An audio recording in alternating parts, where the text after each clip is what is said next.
को मैया और तूने लीनो वेद छिपाई, धोखा देखे दियो मात तूने करड़ वीर मरवाई।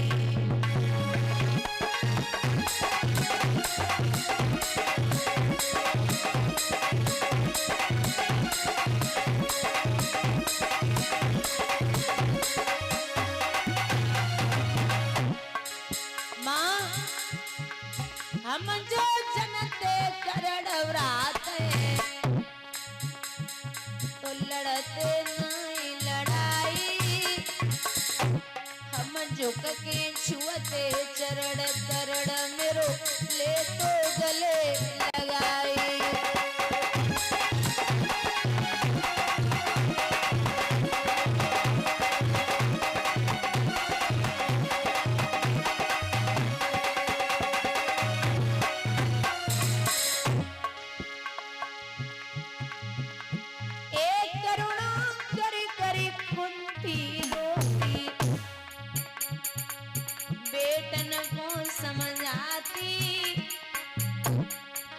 बोलो बोल को बोल लला मेरी फटी जाती है छाती।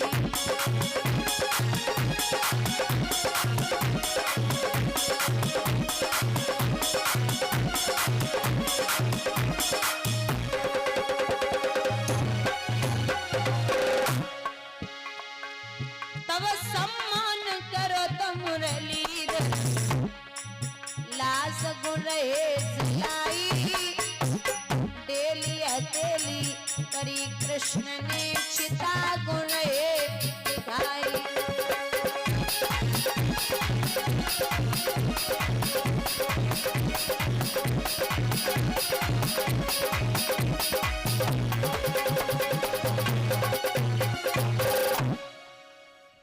या मुखाग्नि दी, अंत में दर्शन कराए, पांचों पांडवों को विजय प्राप्त हुई।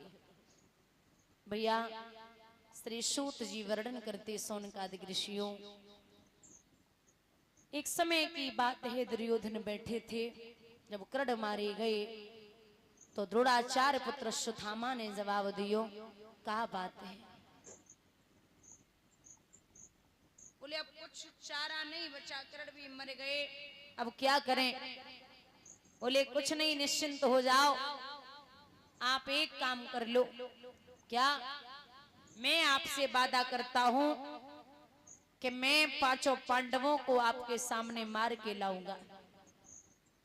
दुर्योधन बोले वे पांडव कोई गाजर मूली नाज तुम काट के ले आओ, उन पे भगवान को हाथ है।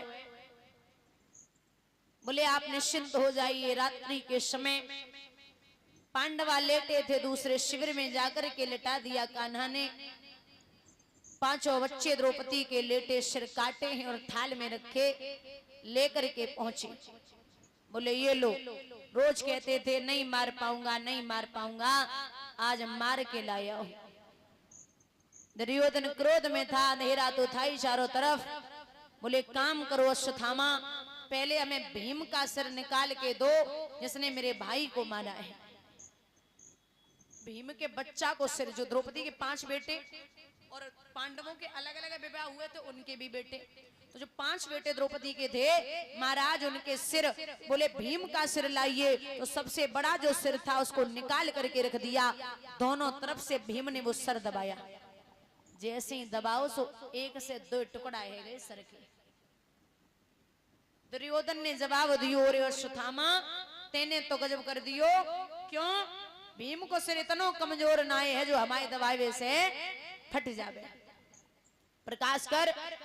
प्रकाश हुआ है तो पांचों बच्चों के सिर सामने रखे महाराज घुटने के बल दुर्योधन जमीन पे आई गयो।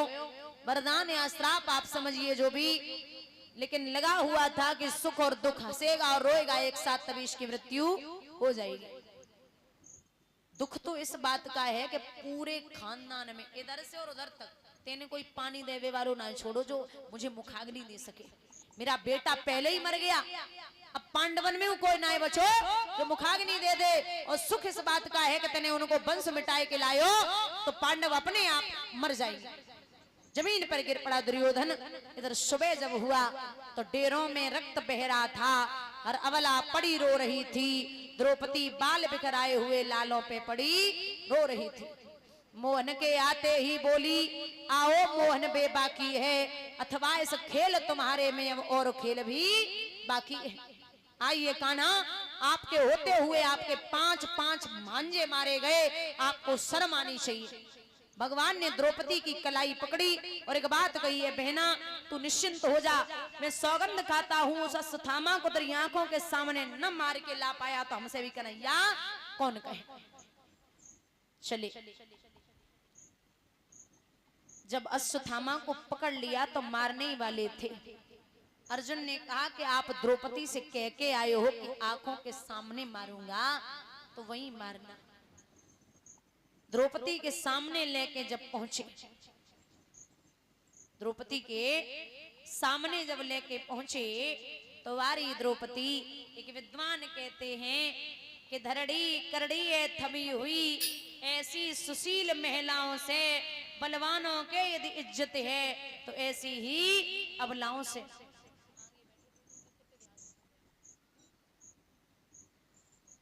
यहां पृथ्वी कभी टिक नहीं सकती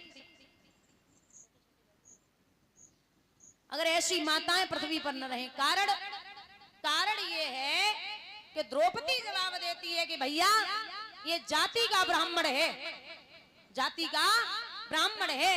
मारो दी दस्य जननी गौतमी पति देवता यथा हम मृतवत्सा अर्तारो दिम्यश्री मुखी मुहुम ये में कौपितम ब्रह्मा कुलम राज्य ने रजितालाभिम तथा कुलम प्रत्यहत्यासु सानुबंधम सुचाप्रतम। हे माधव, ये जाति का ब्राह्मण मां गौतमी का बेटा, हमारे 5 मरे, हमें पता है कि तकलीफ क्या होती। अगर एक मर गया, द्रोणाचार्य पहले ही मर गए हैं, माँ का कोई सहारा नहीं है जो जीवित उसको रख ले, इसलिए छोड़ दो, मारो मत, छोड़ दो। भगवान बोले अभी तो ऐसे पछाड़े खा रही थी, अब छोड़ने की बात कर रही है, कैसे छोड़ दे? बोले छोड़ दो भैया। धर्मराज से कहा कि मारे या छोड़े? धर्मराज बोले जो धर्म ग्रंथ कहते हो वो करो। भीम से कहा मारे या छोड़े? भीम बोले अगर तुमने छोड़ दियो तो हम मार दिए, छोड़ने ना है। नकुल सहदेव ने कहा कि जो बड़े भैया कह रहे वो करो। अर्जुन ने कहा मार दो। भगवान बोले अब धर्म ग्रंथ क्या कहते हैं हम बोले? बोले कहो। तो बुजुर्गों ध्यान से सुनना, भगवान बोले कि धर्म ग्रंथ ये कहते हैं ब्रह्म बंतु नहंत्यव्यय आतताई वदाहरणम महायवनो मानवंतयम परिपापी अनुशासनम। धर्म ग्रंथ ये कहते हैं कि ब्राह्मण पे कभी हाथ नहीं उठाना चाहिए और बच्चों को मारने वालों को कभी छोड़ना नहीं चाहिए। अब एक तो जाति को ब्राह्मण और वाणी बच्चन को मारो है, तो फिर क्या करे? तो द्रोणी का सिर चीर कर मड़ को लिया निकार, लज्जित नीचा सिर किए निकल चला चांडाल। अश्वत्थामा जा रहा था, वो अभिमन्यु की पत्नी उत्तरा बैठी हुई थी, अचानक निगाह गई तो गर्भावस्था में थी उत्तरा। महाराज एक ब्रह्म बाण छोड़ा है, जब तक कान्हा ने वह ब्रह्म बाण को काटो तब तक वो ब्रह्म बाण उत्तरा के गर्भ में जा लगा। एकदम से चिल्लाई उत्तरा, मामा पाहि पाहि महायोगिन देव देव जगतपते नान्यम तद पदम पश्ये यत्ति मृत्यु परशरम। आप मुझे मार दो लेकिन मेरे बेटे को बचा लो। मामा ये कैसा गूढ़ वेद, कुछ नहीं समझ में आता है। हे प्रभु मेरा गर्भ बाल भीतर ही जलता जाता है। हे मामा, हे मोहन, दासी पे आज दया कीजिए, मेरे प्राणन को ले लीजिए पर मेरा गर्भ बचाए लीजिए। बार बार चिल्ला रही मां।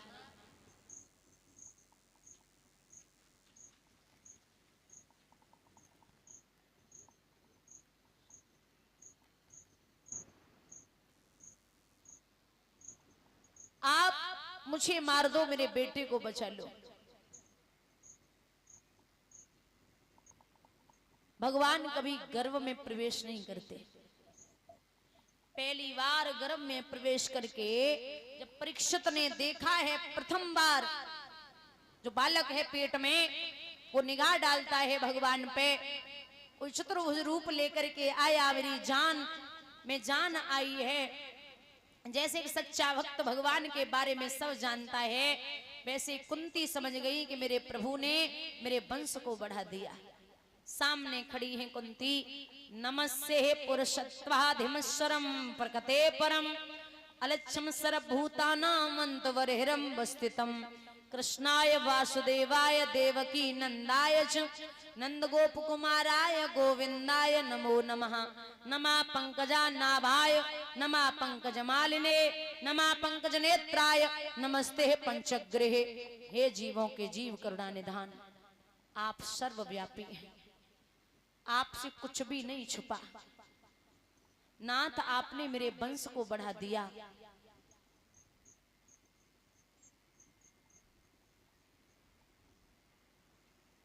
स्तुति की।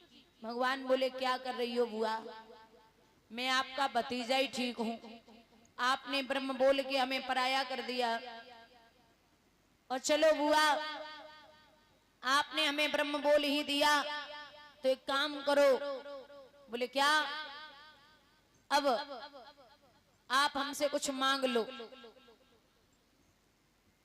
बुआ की बात सुन के कान्हा बोले कि कुछ मांग लो। कुंती बोली कि अगर आप देना चाहते हो तो सबसे पहले मेरे बड़े बेटे को कुछ दे दो। धर्मराज से कहा कि कुछ मांगिए, तो धर्मराज बोले कि हे नाथ, बस इतना चाहिए कि मेरे धर्म में कभी कमी ना आए।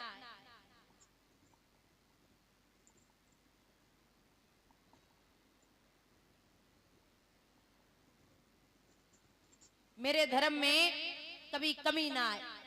तथास्तु। भीम ने कहा कि मेरे बल में कभी कमी ना आए दिया। नकुल सहदेव ने सेवा मांगी, अर्जुन ने साथ मांगा।